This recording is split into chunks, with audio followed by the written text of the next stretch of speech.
de vous informer plutôt sur votre chaîne CSS Télévision, le reflet de Kinshasa.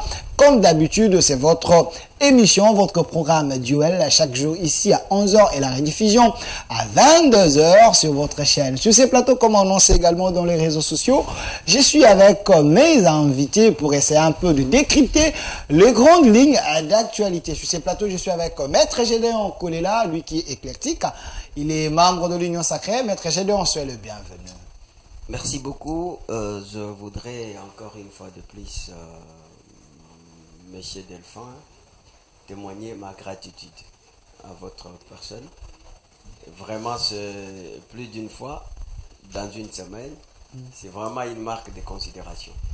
Je profite aussi de l'occasion de saluer mon jeune frère que j'aime bien.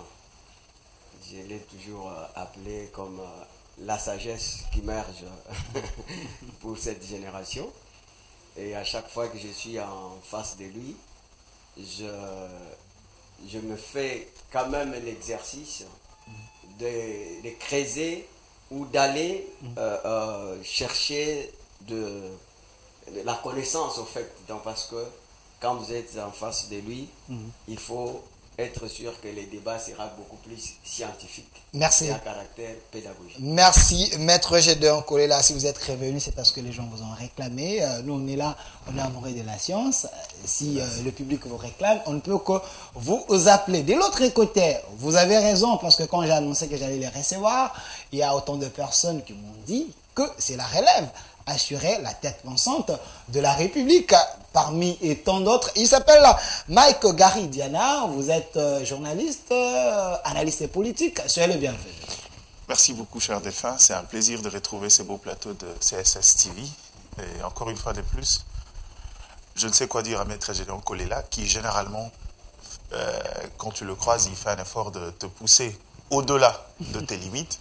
Ça, c'est une certitude, et ce qui fait que c'est toujours un plaisir d'être avec lui, parce que c'est un débat républicain, mais surtout, c'est sans passion. C'est pas un débat où on va chercher des choses à gauche, à droite. Les débats qui fatiguent les gens, malheureusement. C'est des débats sans fond, où les gens viennent pour parler des individus, les gens viennent pour faire des invectives, malheureusement pour des questions de buzz. Je me suis refusé de faire ces débats depuis un certain moment, et je crois que le lieu est bien choisi. CSTV fait du bon travail, et j'espère que ça sera un débat républicain au bénéfice de Congolais qui vont nous suivre. Voilà, merci. Avec vous, nous allons tenter de décrypter les grandes lignes d'actualité. La déclaration de Martin Fayulu concernant la situation de l'Est reste d'actualité. Il y a une information qui était tombée hier. Il semblerait que le FARDC a récupéré Bunagana. Espérons que c'est vrai, selon plusieurs sources. Elle est vraie, cette info. Voilà. Je vous la confirme. Voilà, merci. À part cela, nous allons également parler de ces communiqués du ministre Mouyaya Yahya que la RDC a eu à prendre concernant ses relations avec le Rwanda. Nous allons en parler. Et les social peuples, on en parle. Code minier, le peuple d'abord sur ces plateaux. Mais je préfère commencer cette émission par le biscuit de l'émission. Monsieur Mike Gary Diana, il y a un événement le 30 juin, concert du clan Wenge. Okay. Plusieurs voix s'élèvent que le pays est attaqué. On ne peut pas se permettre d'aller dans la jouissance. Êtes-vous d'accord que ce concert doit être annulé ou soit doit avoir lieu? Merci pour la question. Il est vrai que le concert, il y a un promoteur. Ça veut dire qu'au-delà de ce que les gens voient, c'est un business. Il y a eu un promoteur qui a mis de l'argent, qui a entretenu les différents artistes et qui ont répété jusqu'à aujourd'hui. La question, c'est que si on décide d'annuler ces concerts-là, qu'est-ce qu'on aura gagné? Qu'est-ce qu'on aura perdu? Okay. Rien du tout. Par contre, si on peut faire que ces concerts-là soient également un événement qui établira un lien avec ce qui se passe, dans l'idée de pouvoir mobiliser le Congolais, véhiculer un message, soutenir les FARDC, je ne vois aucun inconvénient, parce que je poserai la question. On parle également de la guerre, oui, mais les léopards ont déjà joué des matchs, les léopards continueront à jouer des matchs. Ça veut dire qu'il faudra faire la part de choses. Je ne vois pas pourquoi on annulerait le concert pour le simple fait que la situation est péririsante au niveau de l'Est. Je crois qu'à un certain moment, on demandera à nous tous d'arrêter de faire notre travail juste parce qu'il y a cette question de l'Est. Il faudra qu'on comprenne que ce que JB, Weyerson et autres essayent de faire là-bas, c'est leur job. C'est leur travail. Et encore, vu que nous vivons dans la psychose avec cette question de l'Est et autres, un concert de 2, 3, 4, 5 heures n'est pas forcément de l'opium qui va nous endormir et qui empêcherait le FRDC de faire son travail. Donc, je crois qu'il y a une part de choses à faire. Il ne faudra pas généraliser. Le Congolais, ces derniers temps, est un peu trop dans la cacophonie, dans le mélange. On croit que, finalement, l'élan patriotique, c'est tout interdire, dire non à tout, remettre en question tout. Finalement, j'ai compris qu'à un certain moment, cette misère intellectuelle a fini par nous faire tomber dans une autodérision extrême, où n'importe qui émet la réflexion, confondant ses sentiments, ses bons sentiments d'ailleurs, et les questions d'ordre factuel. Merci, monsieur Mike Gary. Diana, la même question à vous, maître Gédéon. Pensez-vous que ces concerts, si ces concerts doivent avoir lieu, il faut que le concert puisse se focaliser sur la situation de l'Est ou c'est la jouissance également? Bon, je pense qu'il faut considérer que la musique, c'est toute une industrie. Lorsque dans un pays, on veut parler de développement, le développement étant un acquis de l'ensemble de mesures et de stratégies provenant d'activités économiques ou provenant de l'orientation de toutes les activités économiques. Il faut se dire qu'ici, nous avons, quand on parle de développement économique, il faut savoir que on parle d'abord des systèmes de production.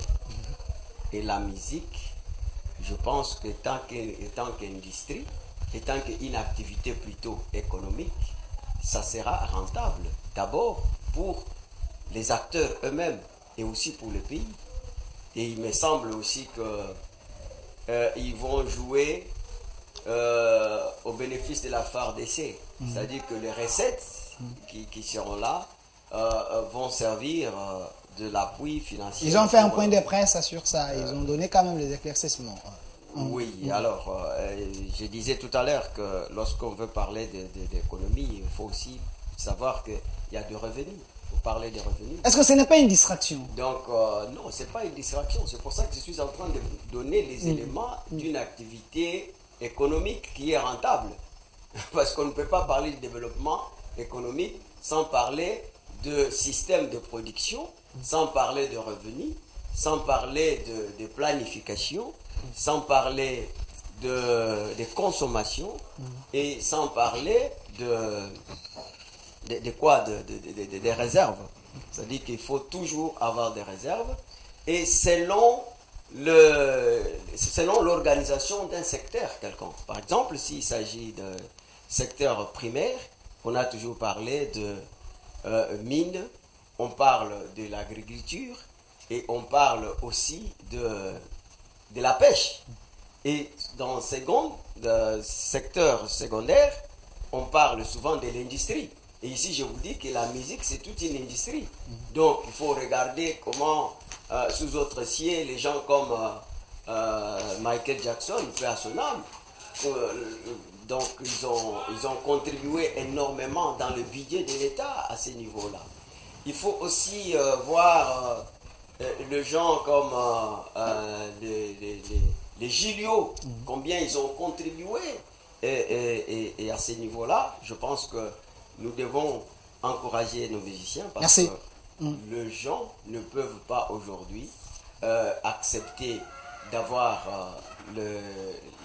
l'estomac au talon parce qu'il y a la guerre. Merci maître Gédéon Kolela. Je rappelle que c'était juste les biscuits de l'émission, mais ouvrons l'actualité par la déclaration de Martin Fayulu. Monsieur Gary, je commence cette question avec vous. Martin Fayulu, c'est un grand leader de l'opposition ou la résistance, mais vous avez quand même suivi sur la question de l'Est. Il dit que le régime n'est pas à mesure de résoudre ces problèmes, plutôt le régime est ailleurs. Bon, écoutez, je crois que dans le propos de Martin Fayulu, chaque Congolais s'accordera avec moi, ce sont des éléments de langage qu'on a l'habitude d'entendre. La nature de l'opposition en République démocratique du Congo, elle est tout sauf républicaine. C'est ce que vous pensez? C'est ce que je pense et c'est ce qui a toujours été fait. c'est quoi le problème? Parce qu'on a suffisamment pris du temps. Après que cette question, la tension est montée entre la RDC et le Rwanda, pendant tout ce temps, ça veut dire qu'il y a eu un silence de la part de Martin Fayulu. Il a suffisamment pris le temps de pouvoir étudier l'affaire. Mais dans ça, il faudra comprendre que son discours doit rentrer dans une droite ligne d'un élément de langage et d'une cohérence en termes de discours. Tout ce que lui peut faire, c'est charger le pouvoir en place, parce que pour lui, c'est le pouvoir en place qui est en fait le problème à tout. Cette forme de tout centrer sur l'individu de Félix Tshisekedi est devenue presque une routine que tous les Congolais connaissent. Le léopard perdront, on dira, bon, ces pouvoirs n'arrivent pas à gérer, n'a pas des politiques sportives. C'est devenu presque une monotonie. J'aurais aimé entendre un discours de manière factuelle. Ça veut dire que quand je regarde ces discours-là, j'ai comme l'impression que tout ce qu'il y a comme données empiriques, Martin Fayulu a fait fi de cela. Comment on peut, pour une question qui a traversé 3 régimes politiques, croire qu'un individu, à l'espace d'un quelque temps, en sera le problème majeur? J'en doute. C'est-à-dire, quand on va interroger c'est-à-dire le données empirique de cette question, vous comprenez qu'il y a autant d'enjeux internationaux et aussi nationaux en interne. La question de la guerre de l'Est, quand il dit que Félix Tshisekedi n'arrive pas à le gérer, c'est son point de vue. Mais depuis toujours, les différents rapports ont indexé le Rwanda comme étant le parrain de ces différents groupes armés. Mais je sais aussi que le Rwanda n'est que l'intermédiaire. Il y a d'autres grandes puissances qui tirent le gros profit, ce qui justifie le fait qu'aujourd'hui, nous soyons dans une guerre par procuration. Mais maintenant, la question, c'est que quand on décide de rester sur les questions internes, quand on décide de regarder cette situation avec un regard politique, on passe à côté. C'est comme quelqu'un qui s'hasarderait sur des problèmes conjoncturels et sur le problème structurel, faire une analyse conjoncturelle.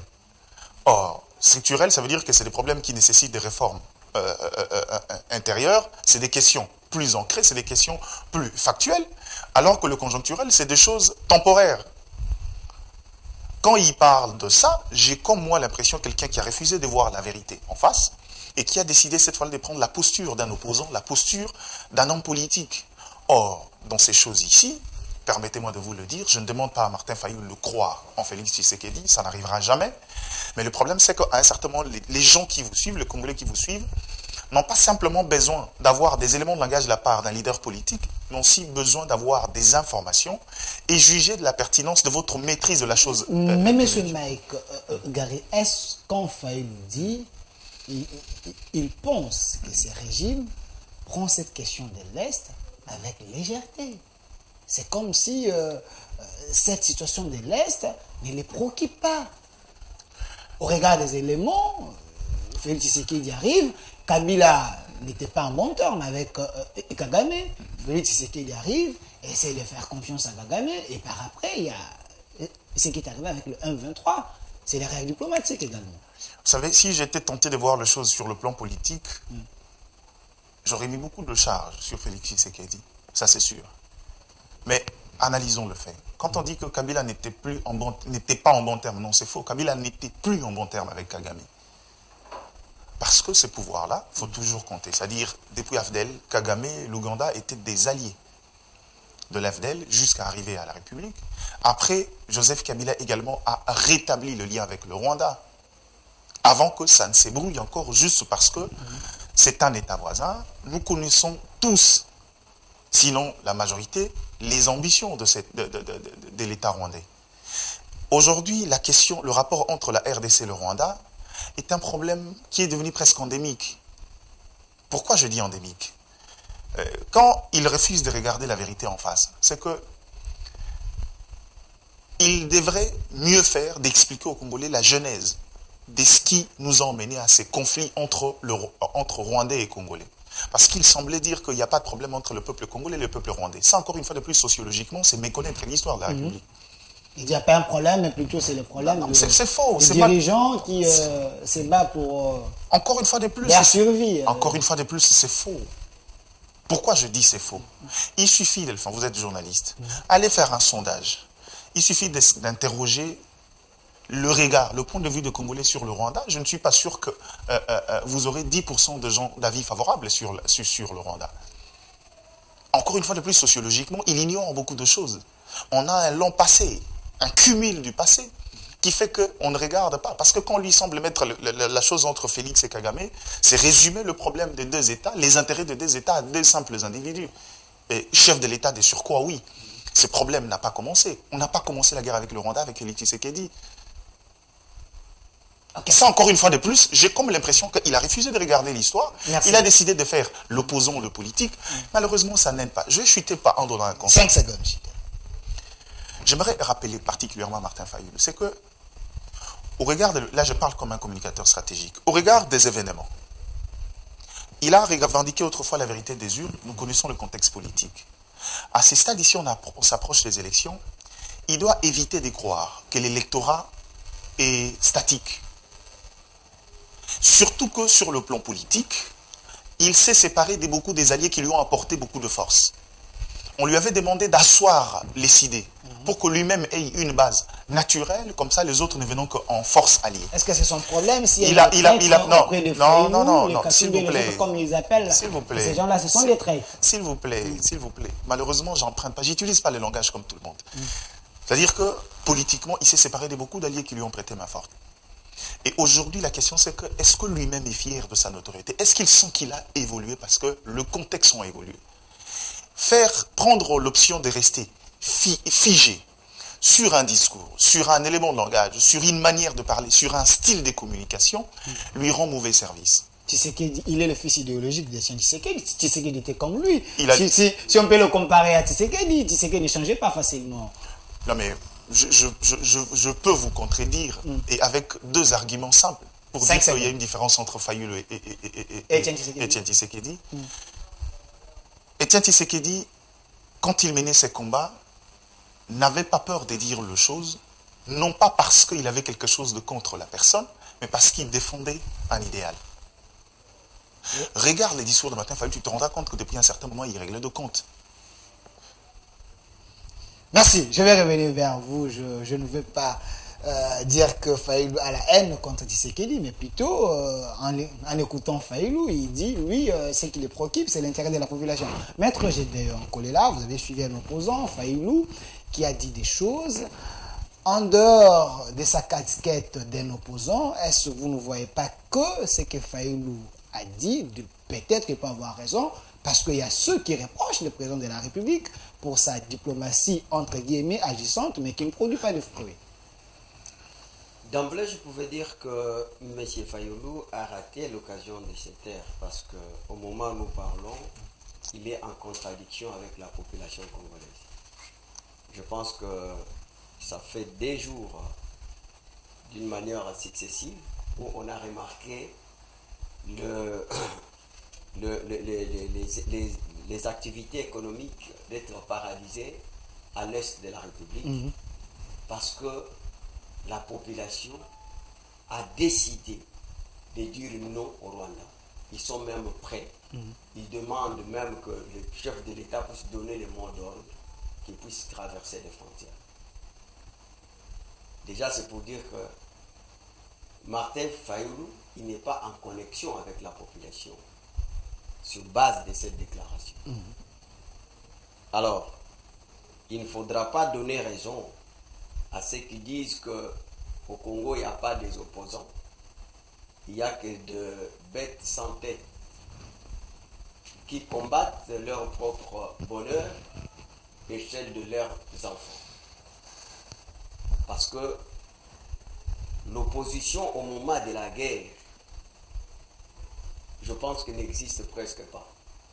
Parce que l'ultime objectif d'un pouvoir public, c'est l'amélioration des conditions de vie. Et la guerre,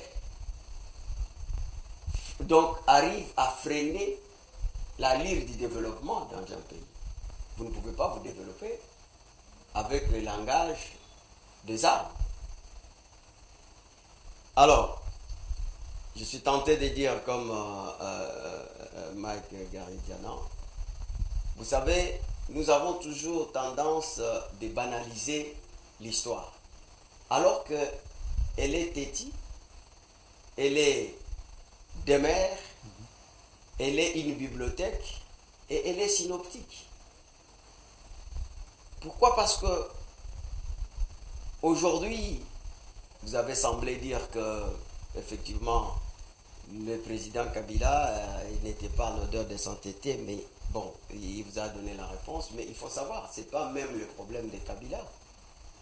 C'est le problème aussi des principes. Et que la vie internationale, c'est une vie interétatique. De plus en plus transnationale et traversée par des idées fausses, la mondialisation et la fragmentation.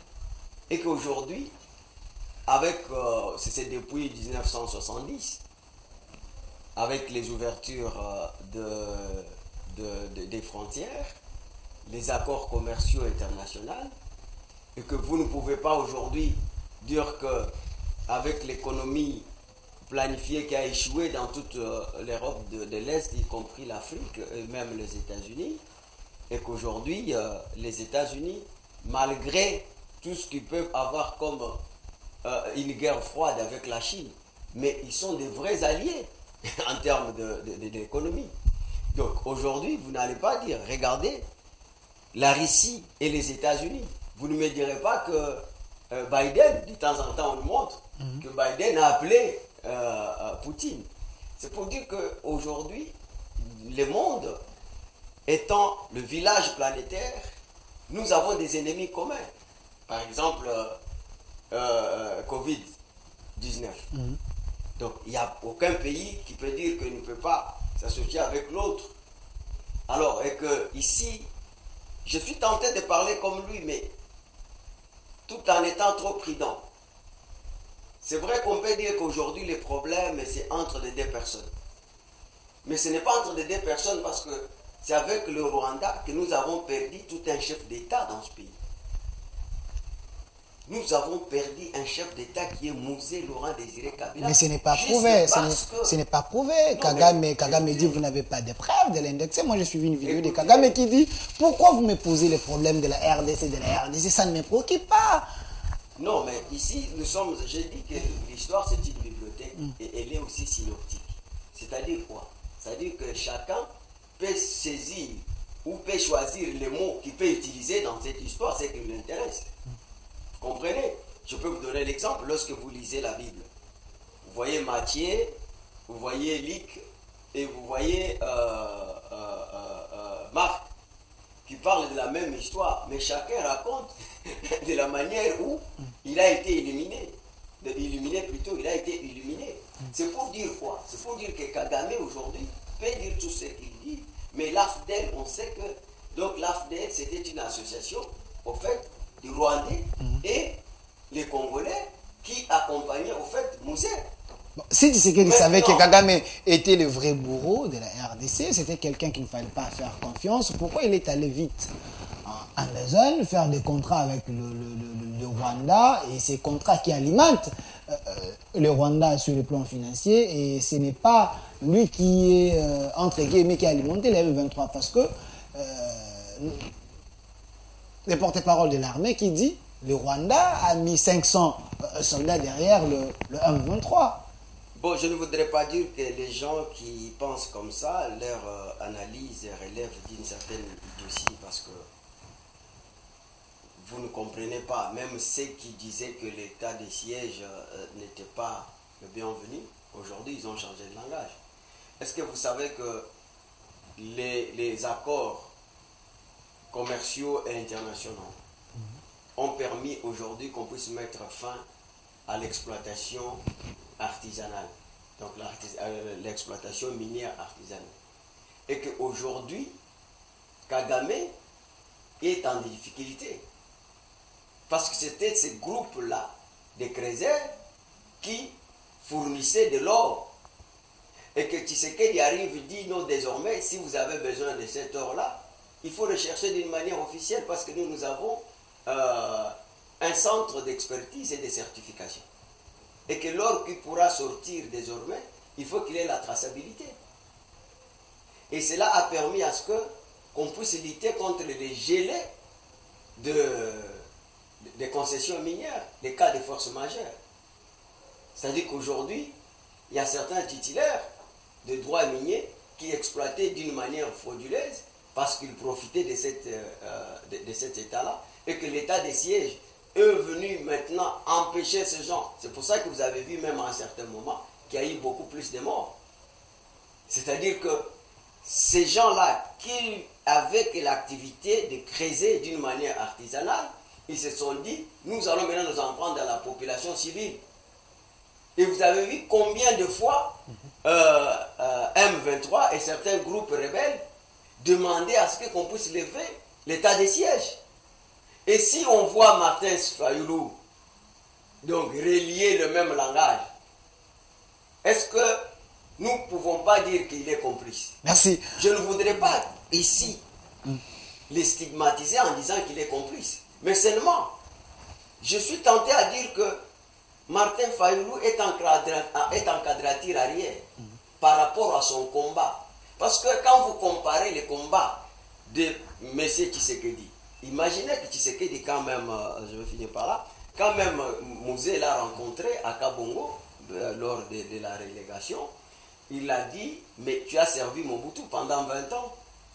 Mais moi qui est votre frère Louba, il a dit, non mais écoutez, moi je n'ai pas combattu, je veux que tu sois le premier ministre, mon premier ministre, il dit, je n'ai pas combattu pour être premier ministre.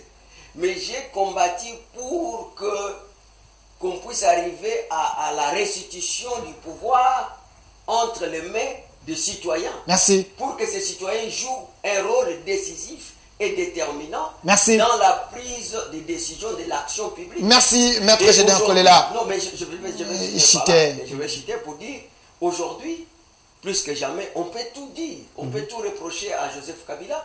Il nous a amenés à ce stade-là où le moyen le plus facile qu'il faut accéder au pouvoir, c'est par la voie de l'élection. Merci, merci. Mais quand vous parlez de l'état des sièges, hier j'ai suivi l'honorable Juvenal Molobo qui dit, même le chef de l'État lui-même, pense que l'état des sièges n'a pas réellement apporté le fruit que lui attendait. Il fallait évaluer, voir s'il faut lever ou pas. Monsieur, s'il vous plaît, je vais revenir vers vous, monsieur Mike Gary. Vous avez suivi le communiqué de le ministre Mouyaya, le porte-parole du gouvernement. Le gouvernement a décidé de mettre fin aux accords, conventions et autres avec le Rwanda. Il y a certains analystes avérés qui pensent que c'est des décisions prises à la précipitation, il ne fallait pas. Pensez-vous que c'est pas bon? Ou c'était le meilleur moment de prendre ces décisions? Merci pour la question. Je veux, avant de répondre à votre question, faire une précision. Parce que le Congolais comprennent souvent les choses mal. C'est que ce qu'on reproche dans le dire de Martin Fayoulou, ce n'est pas des attaques contre la personne. Comme c'est que quand il y a de failles, il faudra que ça se corrige. Moi particulièrement, je suis gravement déçu parce que je m'attendais à le voir dans une autre dimension. Après les élections de 2018, je m'attendais à un grand leader qui va haranguer la foule, qui cette fois-là va aller dans une politique soft, expliquer la vérité, expliquer les choses aux Congolais et entretenir cette base-là, au contraire, la faire grandir. Mais ce qui se passe, c'est qu'il perd du terrain.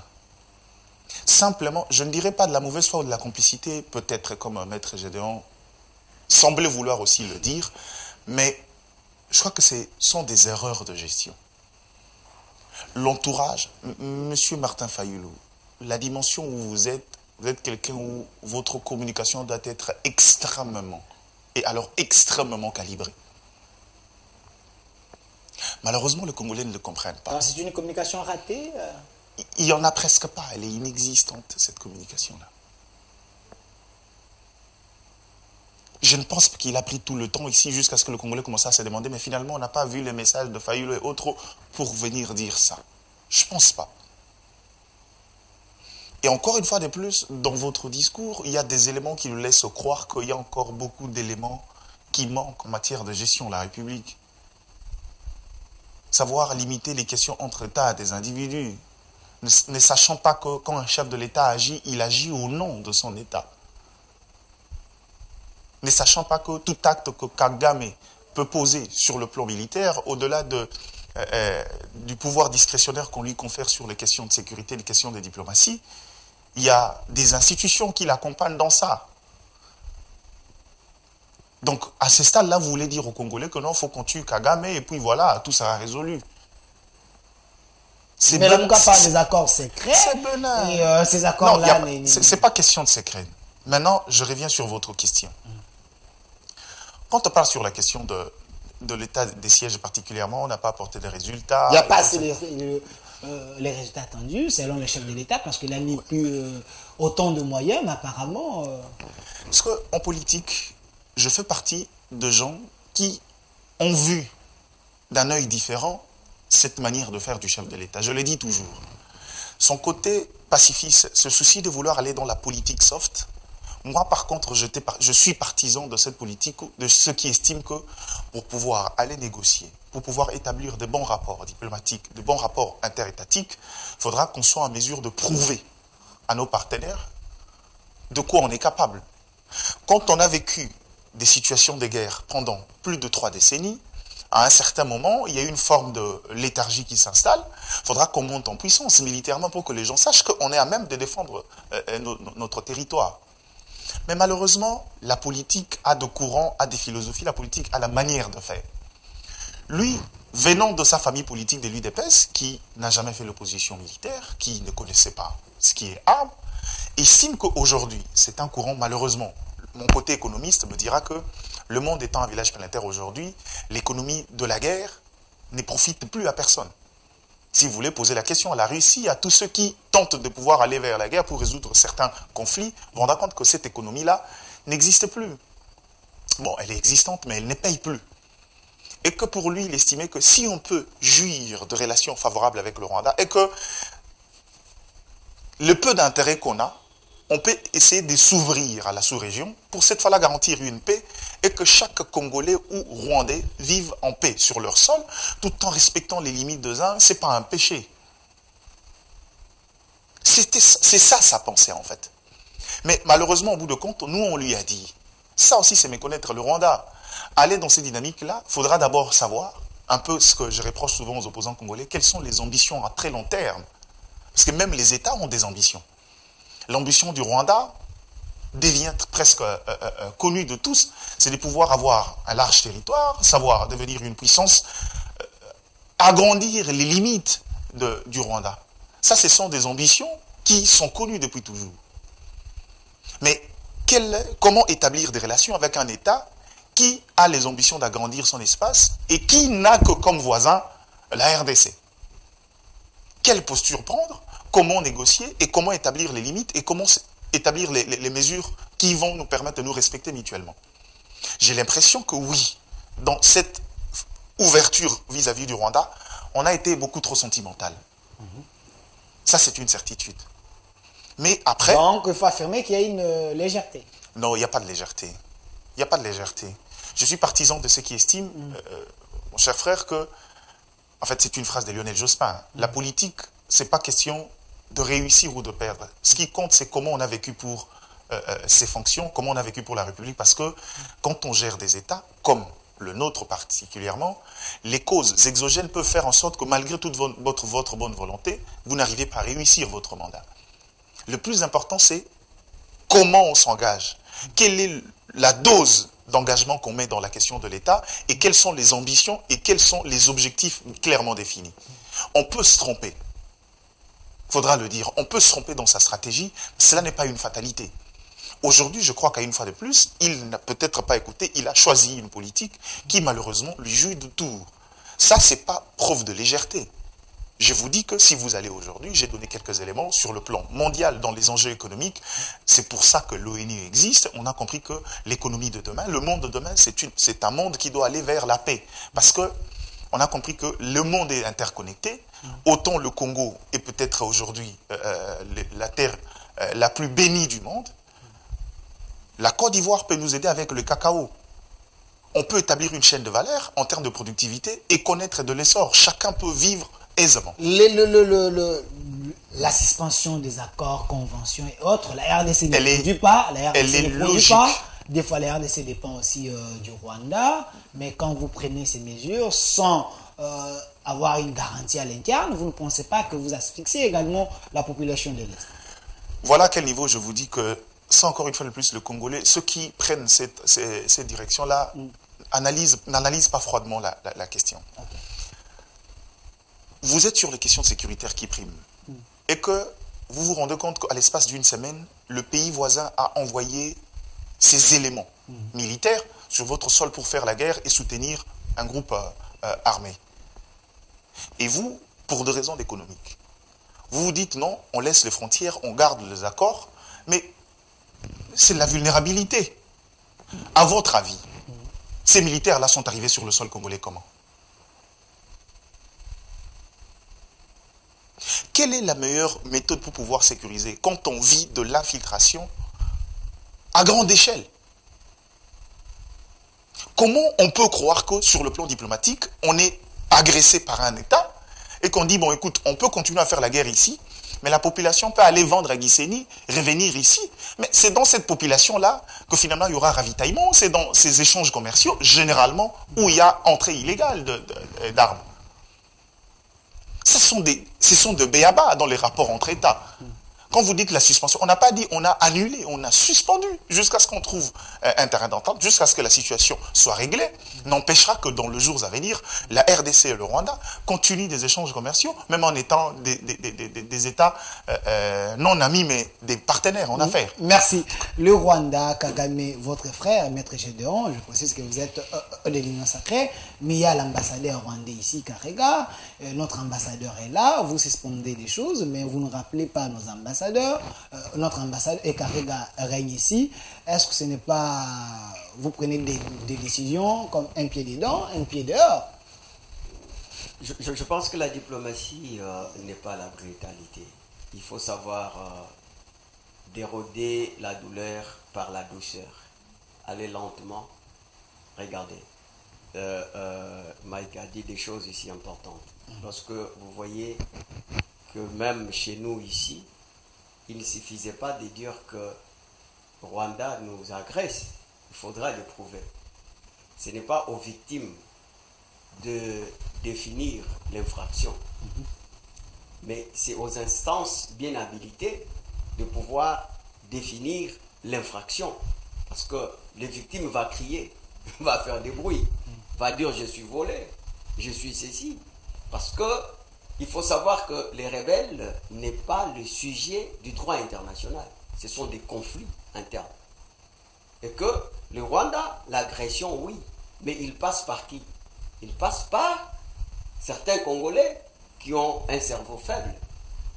Et c'est comme ça que depuis la nuit du temps, les médias privés internationaux ne croyaient pas à notre thèse de dire que nous sommes agressés.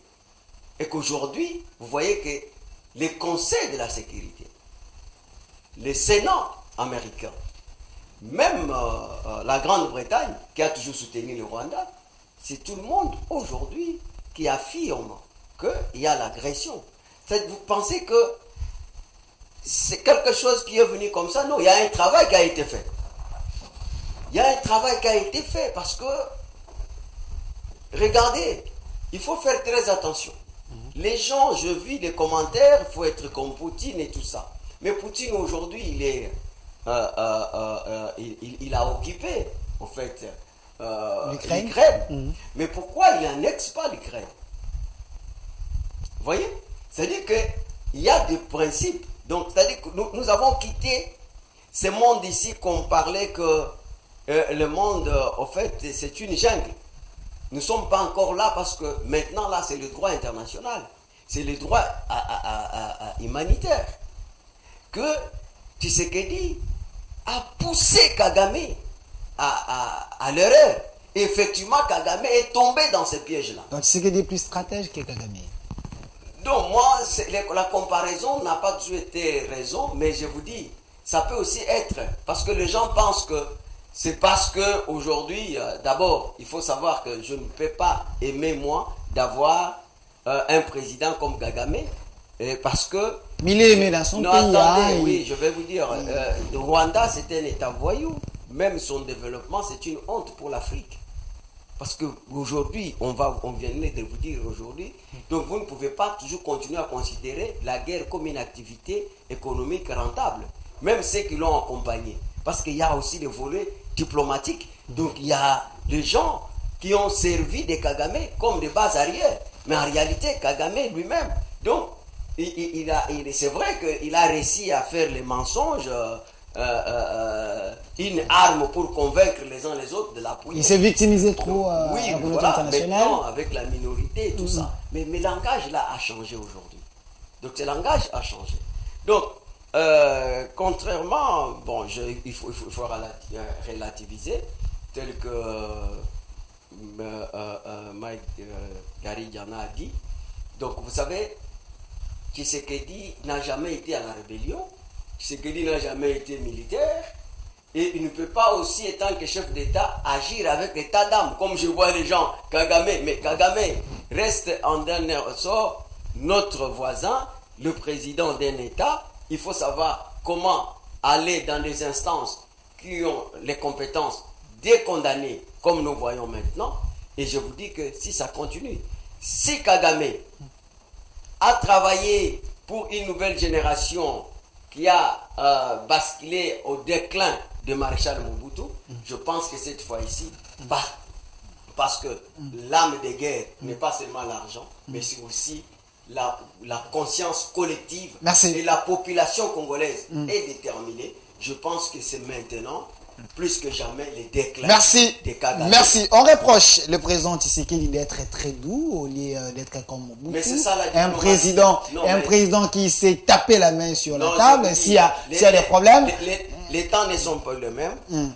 Mobutu était ce qu'il était, mais voilà, il faut regarder de quelle manière il a fini. Il faut faire très attention parce qu'il y a des choses qui nous rattrapent. Merci. Mais Mouzé était trop brutal, jusque même à décrocher les coups de fil qu'il avait réussi à ceux-là, qui donnait la force à ses adversaires. Il faut toujours savoir, si quelqu'un agit comme ça, qui est derrière lui. Il faut avoir cette capacité de décider celui qui est derrière. La souveraineté ne se réclame pas, mais se mérite. Hein. Mais monsieur Mike Gary, c'est important de relever cette question. Évoluons, on dit que le problème de la RDC, c'est Kabila. Parce que Kabila a laissé une bombe entre les mains de Félix Antoine Tshisekedi. Parmi les problèmes, c'est les codes miniers. Ces codes miniers a engendré tous ces mécontentements, ainsi de suite. Est-ce que pensez-vous que c'est ça vraiment le nez du problème? Non, merci pour la question, mais la question du code minier, c'est vrai qu'il est impossible de scinder la dimension économique, surtout la dimension de ressources avec les enjeux sur le plan international, mais je crois, à mon humble avis, que c'est aussi un problème, mais pas autant à la proportion qu'on est en train de le mettre. Pourquoi? Parce que il est vrai que quand on parle de ces codes miniers, les gens ne le savent peut-être pas. Le premier code minier, le code dit attractif, qu'on avait en 2002, a été élaboré par les experts de la Banque mondiale et FMI. Ça veut dire que les gens qui viendront vers vous pour puiser, c'est eux-mêmes qui établissent la réglementation. Vous comprenez pourquoi il y avait un degré de coulage exceptionnel. On ne pouvait pas profiter de ces codes miniers parce qu'on nous a sémantiquement endormis en disant que c'était un code attractif, ça nous permettrait, oui c'est vrai, ça nous a permis de quitter à des 35, si j'ai bonne mémoire, entreprises minières à 483. Oui, oui, j'ai encore le statistique de 2018, je sais que certainement ça a évolué. Okay. À quoi nous sert le nombre si la rentabilité ne nous aide pas à aller de l'avant? C'est ça le grand problème. Avoir un bon nombre d'entreprises minières, ok, c'est bien bon. Mais le problème, c'est que quel est l'intérêt de la République? Qu'est-ce que la République gagne effectivement? Je crois qu'à ce stade ici, rien que pour ça, je peux me dire que ces codes-là devraient finalement établir une résilience avec le système du passé. Cette fois-là, permettre à la RDC d'avoir ce que moi j'appelle depuis toujours un capital productif pour aller vers le projet développement, les projets intégrateurs. Mais malheureusement, Ces codes ont été très contestés par les opérateurs miniers, qui du reste ont eu tout le soutien de la communauté internationale. Finalement, nous qui pensions justement avec ces codes miniers profiter de la révolution énergétique qui va arriver certainement dans ces temps ici, qui est déjà arrivée, avec notre réserve de plus de 50% mondiale de cobalt. Mais malheureusement, je crois que jusqu'à aujourd'hui, ces marchés-là se referment autour de nous et on ne sait pas encore convenablement en profiter. La question, c'est comment pouvoir le faire. Je crois que c'est à ces stades-là que intervient le tact politique, et cela passe également par ce que nous, on parle aujourd'hui, la gestion des enjeux au niveau international. Pourquoi j'établis une corrélation? C'est que j'ai dit aux gens, je vais faire un récapitulatif rapidement, j'ai dit aux gens que le M23 que vous voyez là nous posera encore de problèmes demain. Quoique aujourd'hui on ait admis que le M23 devienne un mouvement politique et qu'ils prennent part à la gestion de la République. Je leur ai dit, ma foi, un groupe qui est arrivé au pouvoir par les armes, un groupe à connotation étrangère, qui arrive ici, quand viendra les questions d'élection, je ne vois pas ces M23, avec leur nom de M23, aller battre campagne.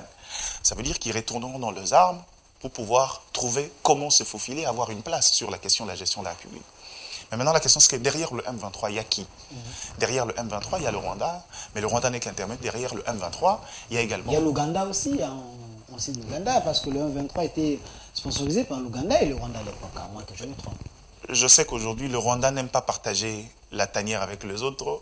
Le Rwanda a presque pris la paternité du M23 et l'Ouganda a des intérêts, ça c'est sûr. Mais derrière, ce sont les grandes puissances. Ceux qui aujourd'hui occupent le marché économique mondial, surtout dans le secteur de la technologie, qui finalement produisent et consomment régulièrement. Et ce qui fait qu'aujourd'hui, les gens ne le disent peut-être pas, mais l'état de siège, c'est vrai, en termes des limitations de Zafre, semblait ne pas apporter un très grand résultat. Mais stratégiquement, nous a permis aujourd'hui de mettre à nu ceux qui ont toujours combattu tout en restant cachés. Comment? On nous contraint ou on nous appelle à intégrer la communauté des États économiques de l'Afrique de l'Est. Et une fois arrivé, 2 mois après, c'est faut échanger avec le groupe armé. Ce qui paraissait une très bonne idée. Parce que depuis toujours les différents rapports, on estimait que les guerres, les différents groupes d'autodéfense en interne, généralement nés des conflits d'ordre communautaire, il fallait trouver un moyen de les écouter et trouver comment résoudre ces problèmes. Or, ce n'était que là pas. Derrière, on voulait nous imposer une discussion avec le M23 particulièrement, parce que le fait que à Addis Abeba, on a accepté que ce M23 était une formation politique, était un mouvement congolais, on voulait nous contraindre à discuter avec le M23, cette fois-là pour trouver encore une fois des accords qui ne seront pas certainement mis publiquement.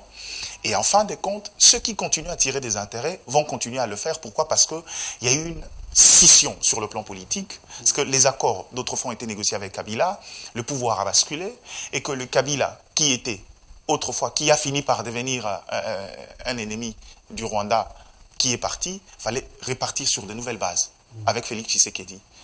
Malheureusement, ça n'a pas été fait, ce qui fait que le M23 a repris les armes. Ils ont mené la première attaque. Oh non, nous on est prêts à dialoguer. Le M23, je ne sais pas, j'ai jamais su jusqu'à aujourd'hui si c'était une erreur ou ils ont fait sciemment, ont largué quelques bombes là-bas.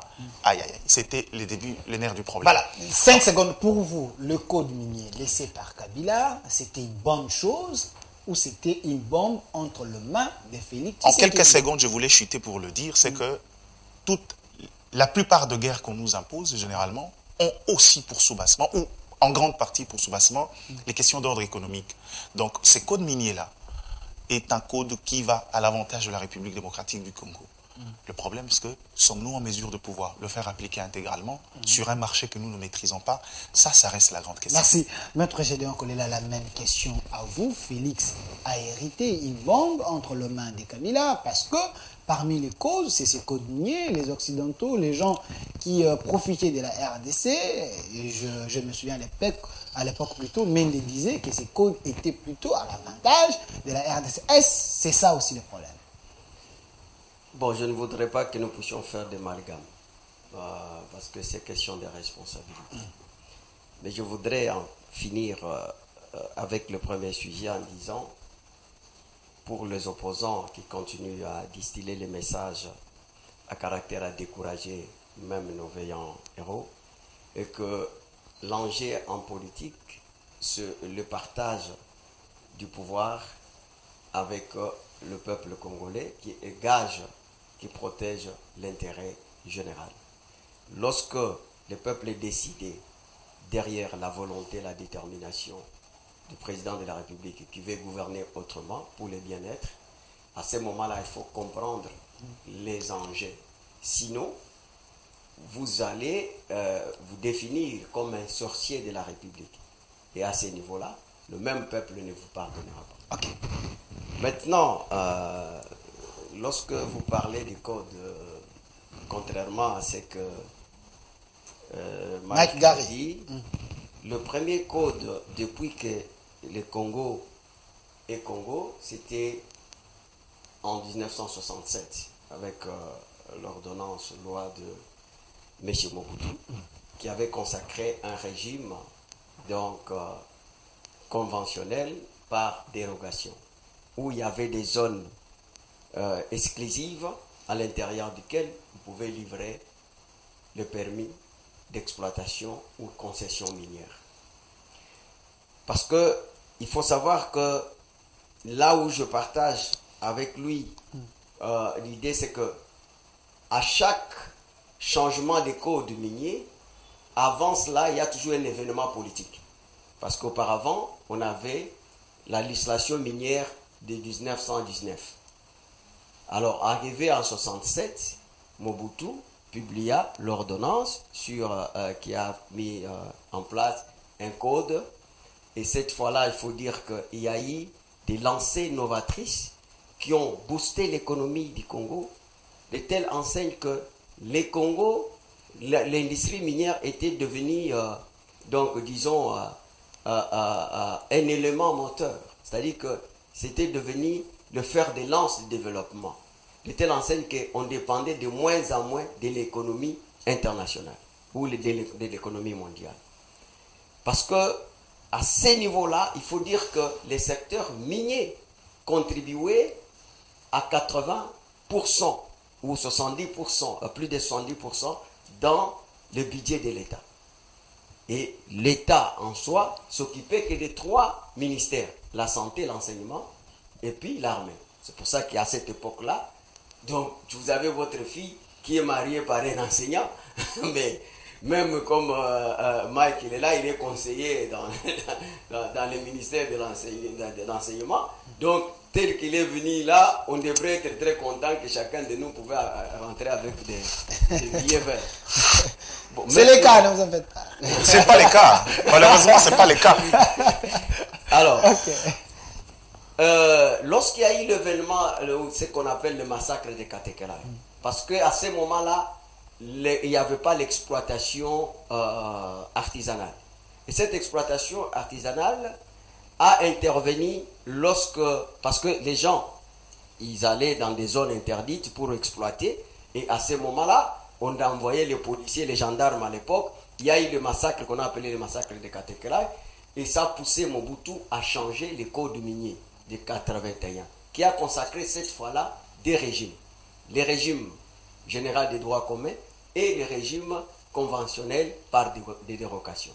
Au fait, les régimes généraux, les régimes conventionnels disaient quoi? C'est-à-dire qu'il y avait certaines entreprises ou les bailleurs de fonds, les investisseurs, avec qui il y avait une convention où ils viennent nous construire les routes, nous construire les hôpitaux, nous construire des écoles.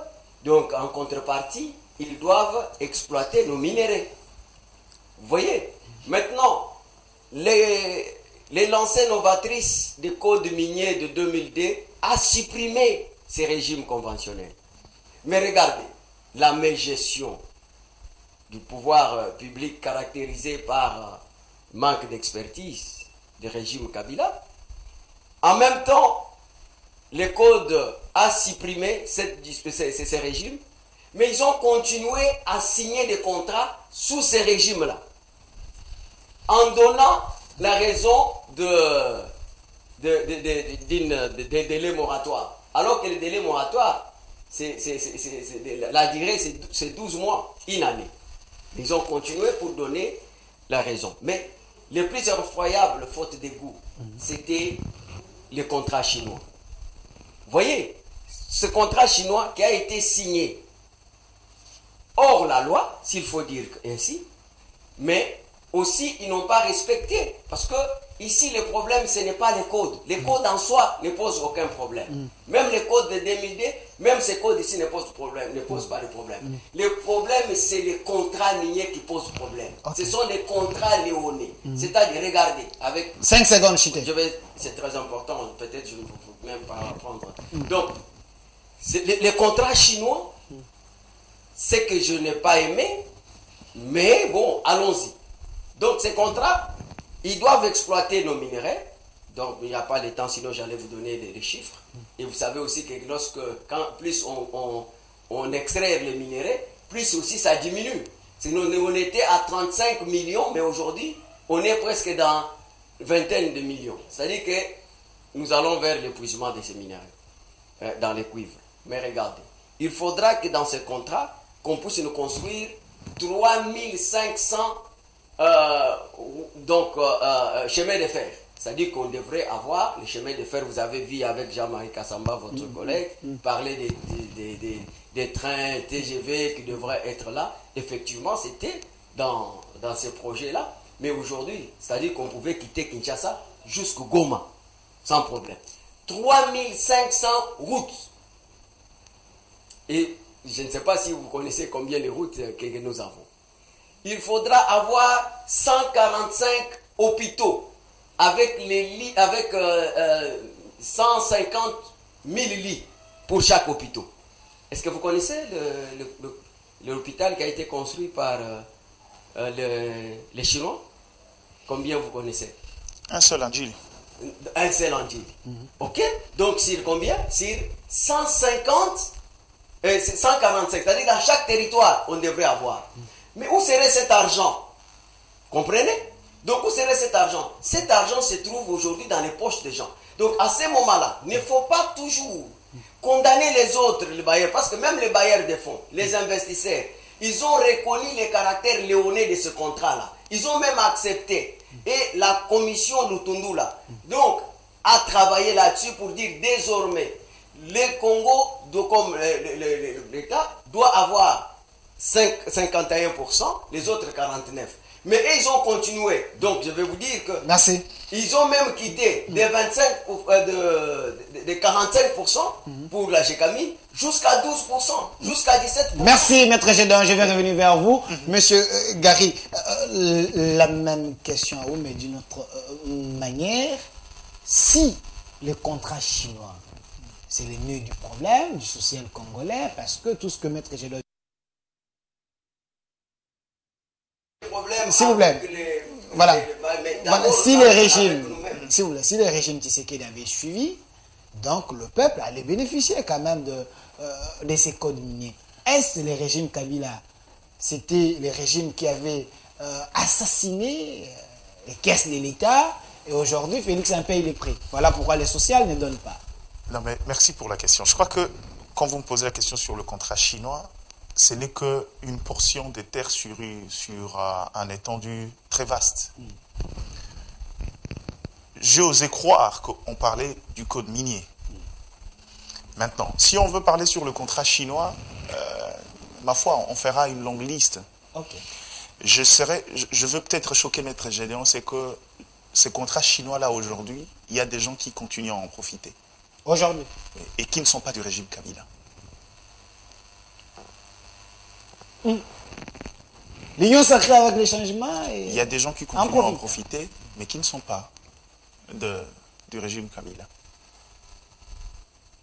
Ce que je veux dire, c'est qu'il a soulevé une différence très importante, c'est-à-dire la différence entre justement le code en soi, qui est l'arc-boutant en termes de gestion, et les autres dispositions secondaires qu'on prend avec les différents partenaires. Et la méthode qu'on choisit encore, les questions de gouvernance. De ces côtés-là, il n'y a pas un problème. Mais la différence qu'il a établie entre le premier code avant 2002 sur les questions conventionnelles, est-ce qu'il fallait que la République démocratique du Congo continue avec cette forme de paternalisme où les gens exploitaient et amenaient des contreparties alors qu'en termes d'intérêt, la République ne gagnait pas grand-chose. Vous avez fait la même chose avec Non, les Chinois. non, ne parlez pas de vous. Je préfère qu'on soit logique. Moi, je suis journaliste avant et analyste. Ok. Je préfère que ça soit clair. Je connais les Congolais, comment ils sont. Ok. Donc, en quelque sorte, ce que je veux dire, c'est que si vous voulez établir la différence dans le fond du problème, vous vous rendez compte que l'intention était de faire évoluer les choses. Mais le grand problème, c'est justement dans la qualité des acteurs. Les questions de gouvernance. On commet les mêmes erreurs que vers les années 60, après l'indépendance. C'est-à-dire, à chaque fois qu'on décide de reprendre les choses, on fait preuve d'immaturité en termes de gestion. Même sur les questions minières, vous vous rendez compte comme moi que tout ce qu'on peut reprocher aux gens, c'est que, comme la République démocratique du Congo, la législation ne pose pas problème. Par exemple, sur le nouveau code minier, je vais vous justifier pourquoi. Cet État qui est résolument tourné vers le fisc pouvait bénéficier, avec le taux d'imposition, le taux moyen d'imposition qui passait pour le cobalt, si j'ai bonne mémoire, de 48 à 72. C'est-à-dire qu'un bond de 24%, pour un État qui vit du fisc, c'était quelque chose de considérable. Sans compter sur le trop perçu et les autres où la réglementation a évolué. Mais le problème n'est pas là. Le problème, c'est que qui sont les hommes qui président à la gouvernance du secteur minier? Ça, c'est le grand problème. C'est un système, c'est devenu un système où on partira. Je serai d'accord qu'il y a eu une sorte de pillage. Ça, c'est clair et net. Mais malheureusement, ces pillages-là ne s'est pas arrêté. C'est là où nous, on Même regarde. le régime de l'état des droits, même Je crois que je demanderai l'impulsion donnée par les au chefs de gouvernement l'État, Samaloukonde, ça donne pas le fruit. croyez-moi, il y a des gens aujourd'hui. Ayez encore le temps de faire le tour au là-bas, au Katanga. Vous allez On pleurer. parle de le nouveau riche avec ce régime. Malheureusement, il y a des gens qui, au lieu de pouvoir résilier, ils ont décidé de garder la main, cette fois-là faire basculer juste le centre de pouvoir. Et ça, c'est pas convenable. Donc, si on veut rester sur les questions de la gouvernance, on se mettrait d'accord. Mais sur les questions de l'évolution dans la législation, croyez-moi, le code minier actuel est beaucoup plus avantageux que le congolais, que les deux autres précédents. Merci. On est malheureusement à la fin, mais je vous donne le mot de la fin. Comme ça, M. Gary va terminer l'émission, s'il vous plaît.